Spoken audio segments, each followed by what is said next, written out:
Hello, FPL managers. Welcome to a new episode of the FPL Optimized podcast. This is episode number 91. I am Bas, the casual manager, and my co host is Sertalp, the data scientist.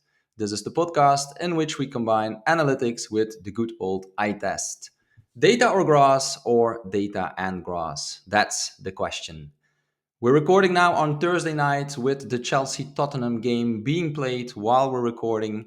It will be difficult, therefore, to say too much about game week 35 as many teams, FPL teams, still have three or four or even more players active in the game tonight. But with the game week 36 deadline coming up already on Friday night, we can't wait much longer and we'll do our best to cover the main topics to help you with your game week 36 decisions. Sertop, I think we'll have to take a quick look at our game week 35 points anyway, but let's keep in mind that the game week isn't over yet. Sure. So right now I have 52 points, and then you have 47 points. So Yep. I'm kind of ahead, thanks to Kukureya's own goal, I should say. Yeah. Um, uh, but you have 6 players playing today, and then I have 5. So we will Yeah. see how it Yeah. goes. We are both on red arrow, right? Like until now, but I don't know if we can turn it to green. I don't. Maybe if one of our differential players score or something. Mm. So well, we both wildcarded this game week, so maybe Yeah. we can say a few things about it. I felt like this wildcard was a little bit strange. I don't know if that's the case always, but like whoever teams I looked, it felt very similar. Like almost all Mm. the same players or very minor changes. Like the players who doesn't matter that much. Um, I have only seen a few people with really different players. Like for example, some people have De Bruyne, which Yeah. I enjoyed seeing actually, Yeah. because well, but since I'm playing analytically, I try to follow where the expected value is maximized. So it kind of forced me down to a path where my team is very similar with lots of other people. I don't know Yeah. if that's a good thing or a bad thing. And then I checked your team. Uh, we have some differences, but mostly I think the key players are the same. What do you think? Yeah. No, I think you're right. And I think we mentioned it last week. Like most people that were wildcarding, you could already see on Twitter that most of the teams looked very similar, just maybe two or three differences. That's it. And indeed, in hindsight, a player like KDB, but also like Havertz, I did Mm-hmm. mention it last week that Arsenal, we were not looking at it because they don't have any double game weeks, but they are really in good form, and we saw that the last game week again with a Havertz goal and also Saka scoring points. And Arsenal now have a home game against Bournemouth, so I kind of regret that I didn't keep an Arsenal midfielder. Mm-hmm. But yeah, that's how it goes. Indeed, I mostly looked at the teams with the double game weeks. So far, it didn't pay off. I think both for Chelsea as Tottenham, we couldn't enjoy too many points, even though, of course, Son had a penalty goal. Mm-hmm. Yeah, and for me, I'm 47 points indeed. As you mentioned, still 6 players left, including my captain Palmer. So let's say that makes it 7.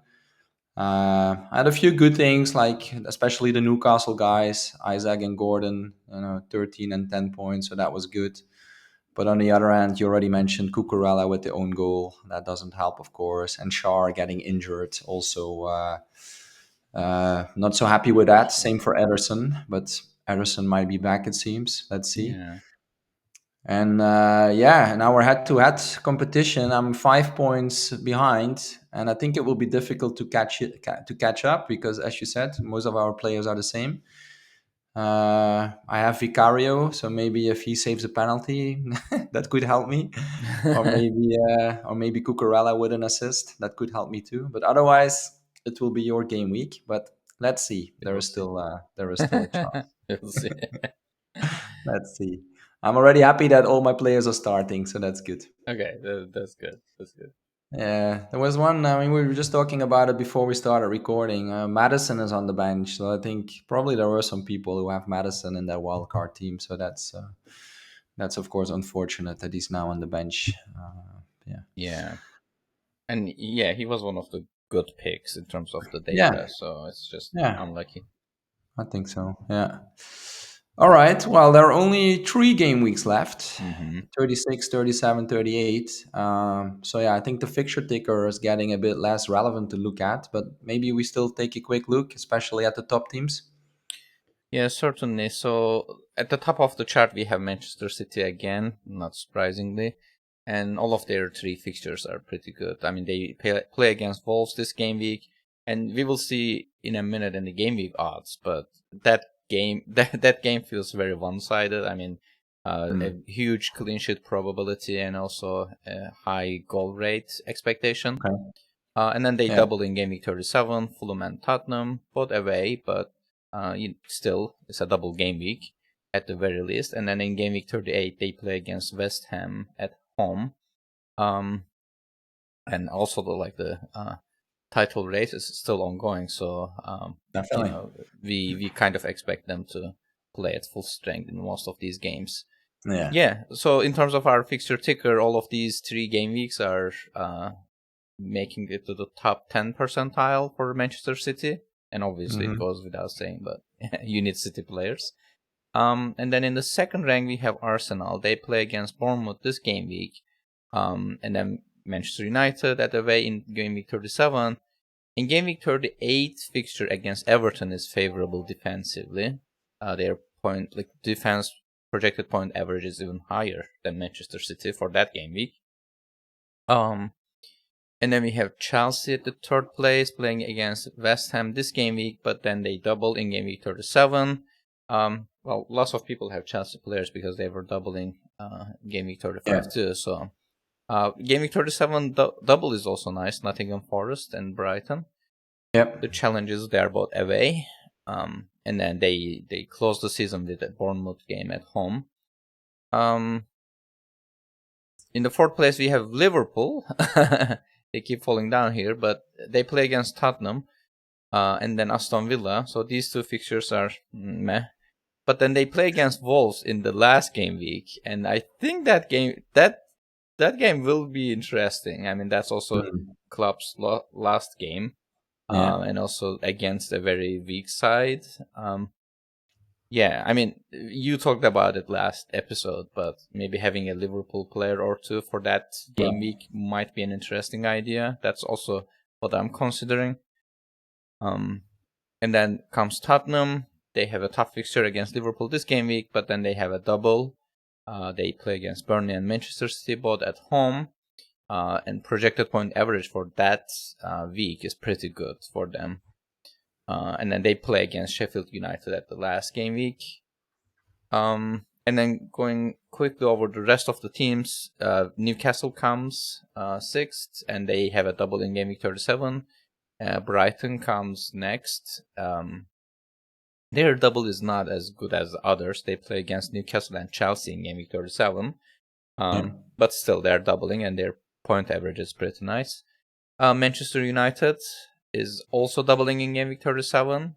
Their offense point average for the double is not too bad. I mean, they play against Arsenal and Newcastle, but their point average is 6.4 offensively.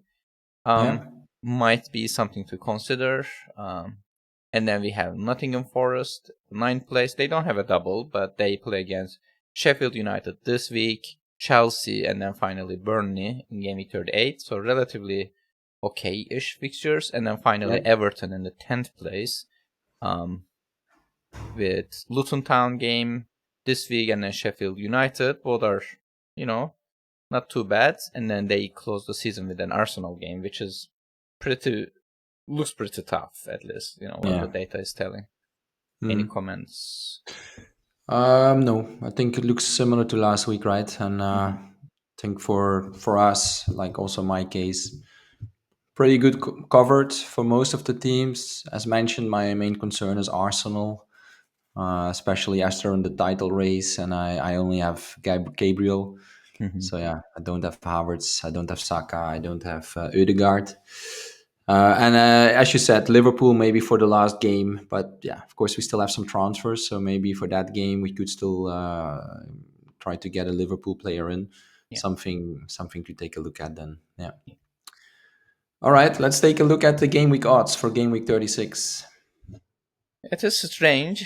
The first thing you notice when you look at it is Manchester City against Wolves. So their goal expectation is around 3.3, and then City's clean sheet probability is 55, which is Oh wow. pretty good. Yeah. And then Rapti used Ederson in his visualization, which I like. He always puts a player to this visualization, and then as an Ederson owner, it also made me happy. Hopefully, he Yeah. will be back, and then it's a great fixture.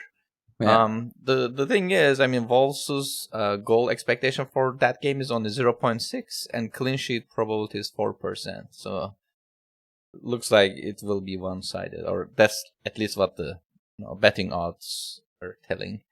Yeah. And then second interesting game is between Arsenal and Bournemouth. Arsenal has a goal expectation around 3.0 with clean sheet probability 44%, which is pretty good. Yeah. And then, let's go with the goals first. And then the third game with the highest goal expectation is Liverpool against Tottenham. Liverpool's goal expectation for that game is 2.75. But in terms of clean sheet odds, Nottingham Forest against Sheffield United, they have a 31% clean sheet probability, Wow. which is also interesting. Yeah, Yeah. that's the highest values for this game week. Any comments from you? Uh, yeah, I mean, you were talking about Manchester City and the high clean sheet odds, but with City, you never know. It feels like, right? And I think Wolves with Cunha, I think if he starts, yeah, if he's very dangerous. So yeah, you never know. But yeah, I do hope that Ederson will be back as an owner. It looked pretty bad during the weekend, but then yesterday or the day before, the news was out that it was not as bad as expected. But Mhm. at the same time, they said that they might not take any risks. So that could mean that he misses a game. But I would have been happier if they just made it clearer. And let's say if he would be out, which of course I wouldn't hope for him. But as a FPL player, if we knew that he would be out, then I would make the easy switch to Ortega, which is kind of 2 million less and starting goalkeeper for City. So let's see. In case it does turn out to be that he's out for the rest of the season, then I think I will still do that. But I don't think we'll get such news. So yeah, I'll just start with Ederson. Hope he will play, and otherwise Vicario is my backup. But I was just looking at the clean sheet odds there, and those are very bad with 6%. Tottenham away to Liverpool. Mhm. Mhm. And for the rest, yeah, I mean, Arsenal I already mentioned, so I think that's a bit of a worry for everyone who sold their Arsenal players. They have a really good home game now against Bournemouth. Yeah, and I will be hoping that my Chelsea players will score a few goals instead. Yeah, against West Ham. Let's Yeah. see. All right, cool. So that looks good. I think we can then move to the optimal team. Mhm. Yeah, and today we will cover two different optimal wildcard teams. The first one will be just wildcard 36, and then the second one will be wildcard 36 with bench boost 37. Um, well, I don't know if there are many people who are still have their wildcards, but we will cover Mhm. it so that people can see how close they are to the Yeah, ideal team. yeah, And then when Game Week 37 comes next week, I will try to run a few free hit scenarios too, because I feel like there are some people who are still waiting for Game Week 37 to use their free hits. But obviously, we will also have the bench boost optimals. But yeah, let's start with the optimal wildcard 36 without any other chips. So the optimal team is composed of Raya in the goal, and then Gabriel, Doughty, Ruben Diaz in defense, and also on the bench we have Byrne and Pedro Porro as defenders. In midfield we have Saka, Palmer, Gordon, Son, and also Richarlison. And in forward we have Nico Jackson, Haaland, and Isaac, and the bench goalkeeper is Petrovic. I feel like Wildcard 35 was already very similar to this composition. There are a few differences, obviously. Like we see Richarlison here now that we have more. We think he will play. I think Yeah. he's is he playing today? Yeah, he is Okay, yeah. starting. Oh, he's starting even. Okay, so even this expected minutes might be higher. Yeah. And this is the FPL review and Mikael Tokmam's mix data 50-50, and then his expected minutes is around 64 here, so it should be higher then. And then in Game Week 37, this team rolls the free transfer. Despite I set the free transfer value to 0, so I kind of encourage Solver to use the free transfer, but it's rolling in Game Week 37. Okay. And then for that game week, then you have like 11 doublers. You have Petrovic, Diaz, Byrne, Pedro Porro, Palmer, Gordon, Richarlison, Son, Jackson, Haaland, and Isaac. So the only players you are benching are the players who have only single game that week, with a XP around 105 with this team. And then in Game Week 38, it sells Diaz for Alexander Arnold, and then Isaac for Muniz, who is playing against Luton Town. And then that's the end of the season. Yeah. Let's compare this to the team, which is using wildcard in Game Week 36 and then bench boost in 37. So first of all, goalkeeper is different. It has Onana and Vicario as the goalkeepers. And in defense, we have Gabriel, Diaz, Walker. And also Byrne and Pedro Porro are on the bench. And then we have Saka, Palmer, Gordon, Son, Garnacho instead of Richarlison in midfield. And then in forward, it has Jackson, Haaland, and Isaac. It sounds like the forward is always the same. Yeah. There are minor changes in the midfield, and obviously the main difference is goalkeepers.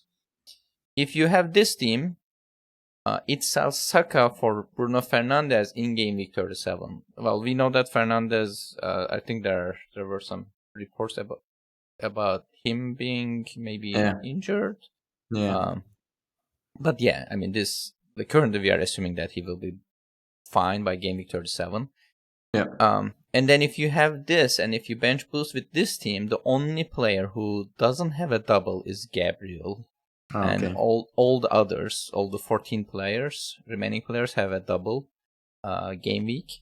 And then your XP is around 130.6. And then this plan actually sells Fernandes for Saka again in Game Week 38, which is interesting. Some people don't like this kind of like switches, like you buy one player and then sell him again for the player you sold for. But yeah, and then in Game Week 38, you have Saka against Everton, which is a good fixture.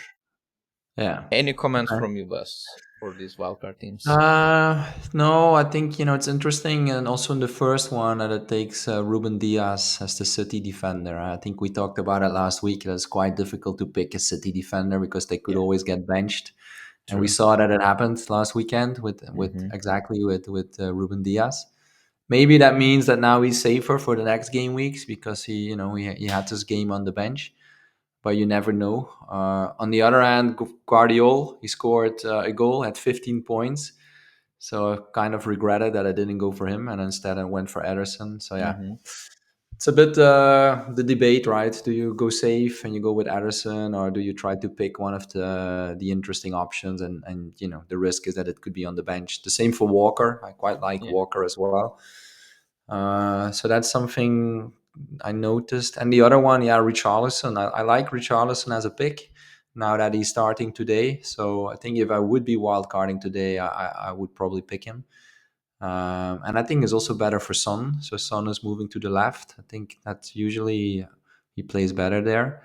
So I think that's good news for Spurs. Yeah. But overall, nothing surprising. No. Yeah. It's quite exciting. Game week 37 with the 130 points predicted score. I would like that. Yeah, certainly. That would I be think nice. for people who are bench boosting, it will be obviously an interesting game week, but the EV is pretty high that game week, particularly. About your Guardiola comment, I quickly check the models and like see what's going on there.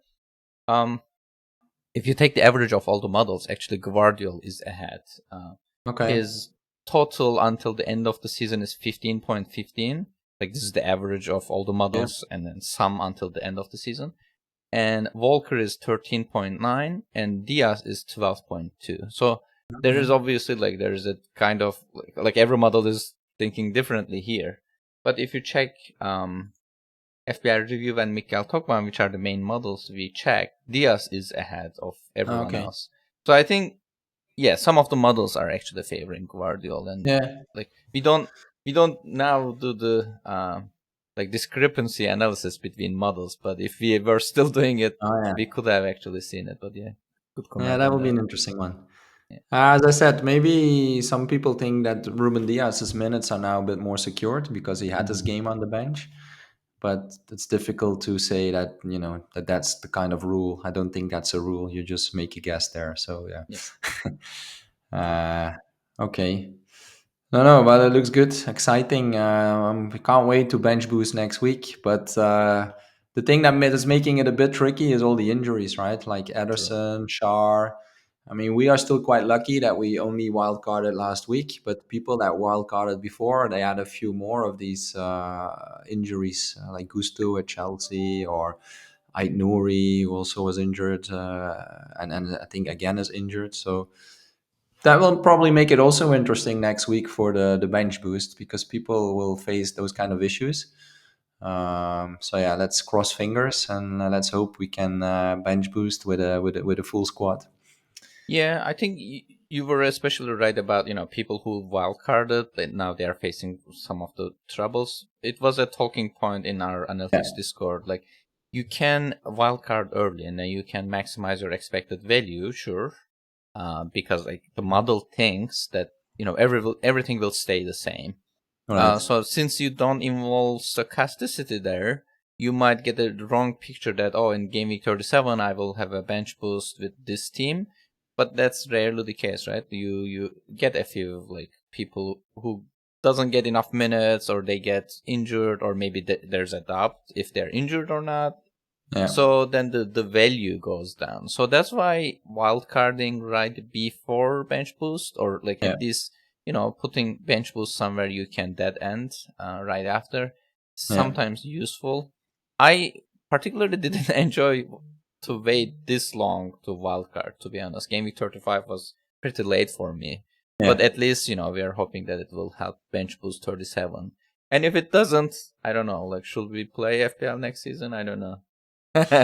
yeah. That's Yeah. something we'll decide over summer, right? Yes. Yeah. All right.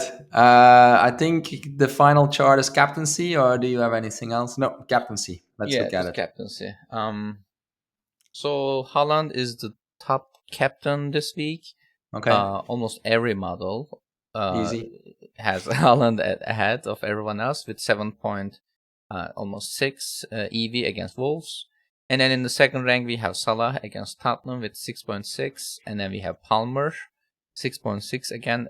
This he's playing against West Ham, and then we have Saka 6.5 and KDB at 6.1. So these are the other options. I mean, Holland will be popular. And Yeah. only two models have someone else as their top pick. Fantasy Football Fix has Salah ahead of Saka, ahead of Holland. Mm-hmm. And Mikael Tokvam has Palmer ahead of Holland. So besides those two, I mean, if you just take the average, Holland is still clearly ahead.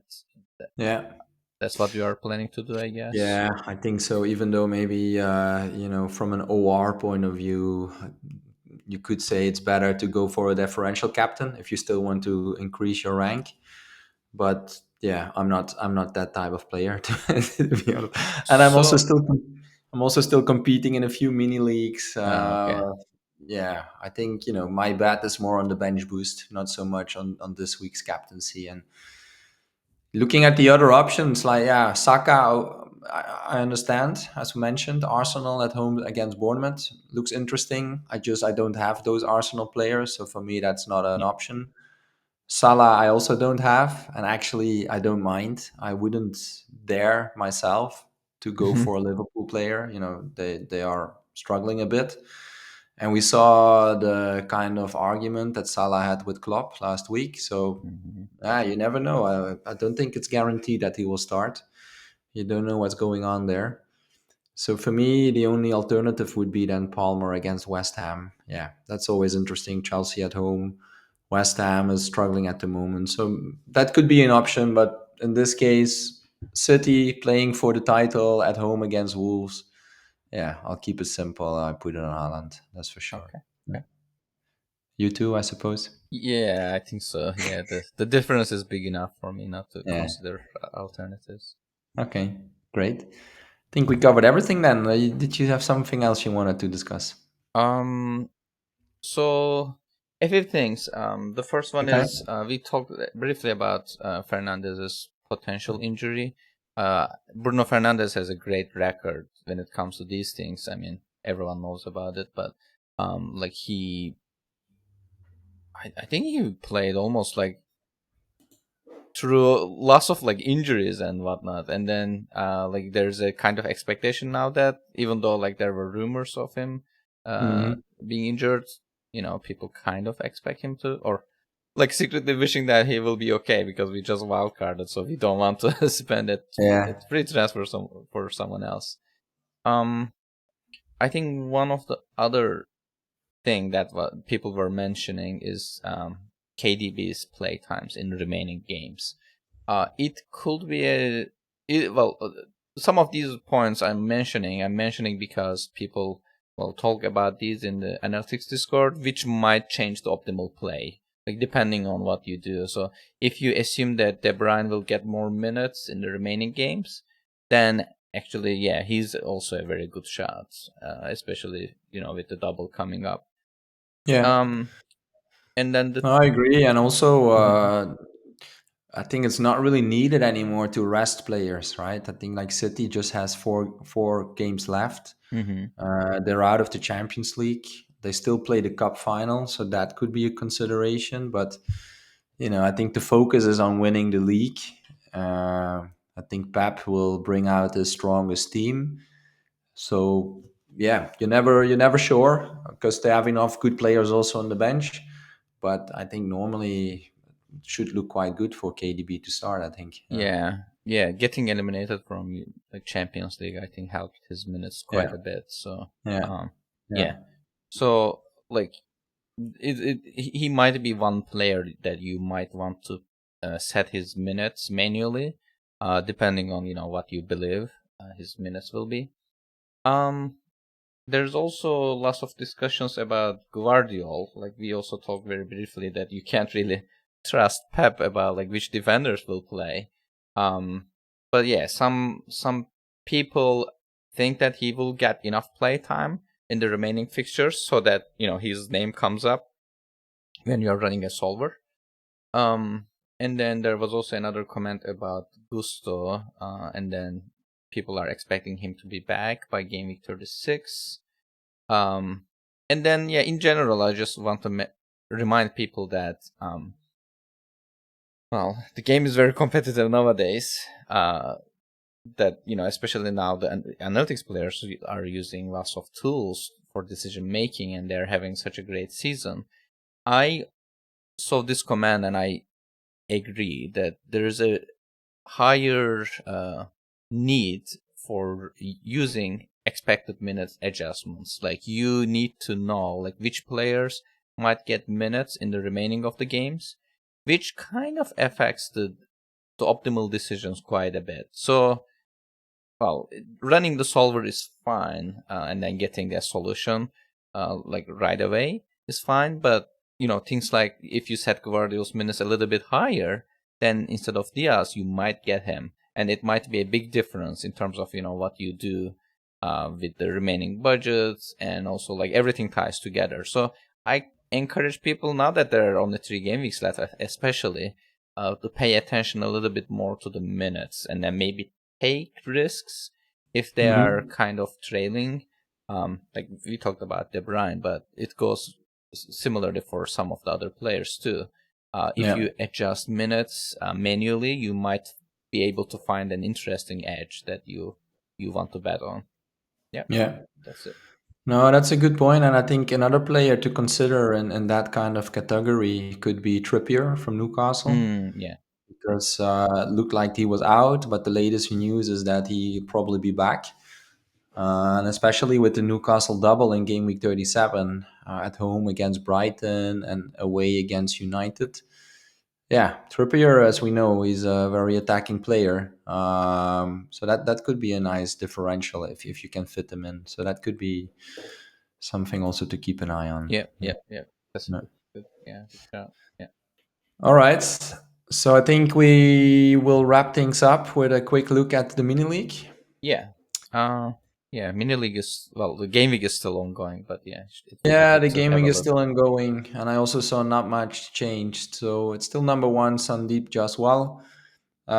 He has 43 points, but I also saw when I looked at his team that he will get Haaland off the bench. I see you already have it in your score here, Mm-hmm. 48. Um, so yeah, looks still quite okayish for him, but similar than our scores. So it looks like the competition might get closer. We can also see that here in our mini league. Number two is Jack Bones. Same as last week. He was also number two. He has 62 points. And I noticed that he has Guardiola in his team. So yeah, that helped him with the 15 pointer there. Mm-hmm. And number three is also the same as last week. It's Hirpal Sahota, 51 points. And what's interesting about his team is that he doesn't have Newcastle players, so he didn't have the Gordon or Isaac points, Okay. but instead he also has Guardiola and he has Saka, so that kind of protected him from that. So yeah, let's see how this final game tonight can maybe change things, but this is what it is now, and yeah, keep it up, guys. Great season for you. Yeah. Yeah, and a quick comment on the league standings. I was, uh, as I said in the last episode, I asked Jonas if he would consider joining the mini league, and I think he joined. So he's Oh, not okay. visible here, but next week we might see a All right. shift in the scoreboard. Some people won't be Oh happy to get no, pushed down a little bit, but Sandeep won't be happy. No, sorry, hmm Sandeep. hmm All right. Okay, but that was it then for today. This was FPL Optimized Podcast episode number 91. Thanks for listening. Maybe it feels like it was a bit shorter, but that's also because there are just not so many game weeks left. hmm Good luck with making your decisions this week. And don't forget that the deadline is on Friday this week. And it feels like it hasn't been on a Friday for a long time. So I think hmm some managers will be surprised by it. What do you think, Sertalp? yeah. Well, Friday deadlines are always difficult. Yeah, Yeah, yeah, that yeah. will be interesting. I, I'm I already I didn't waiting realize that it for was some Friday. WhatsApp messages from my friends on Saturday saying, "Oh, I didn't know." So, kind of counting on that. Let's see. Yeah. Yeah, yeah.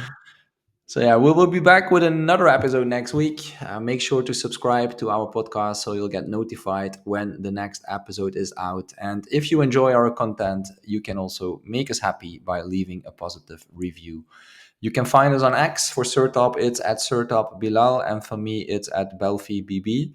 And we also have an account for the pod, which is at FPL Optimized. And we are also on YouTube.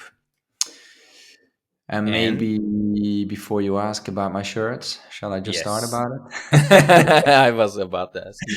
Kind of know. I already know what you are asking. Yeah. So yeah, today is a bit special because it's Sunderland's 2005, 2006 shirt, and yeah, it's not a Premier League team. It's they're playing in the Championship, so it's kind of to recognize the interesting season in the Championship. Maybe not hmm so much for Sunderland, who are 15th.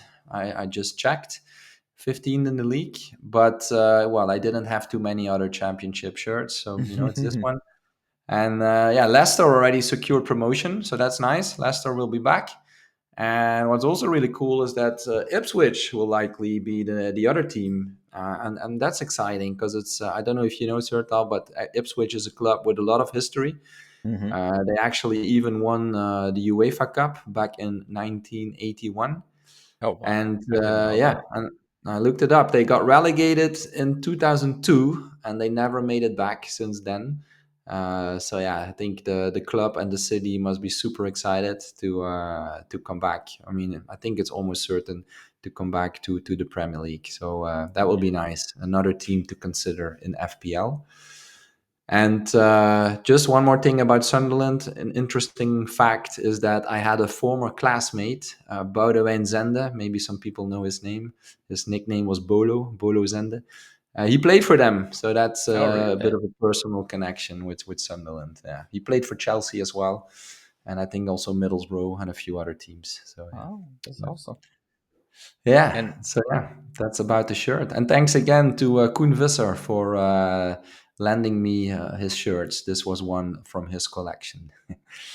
And that's it oh, for this week. yeah, yeah.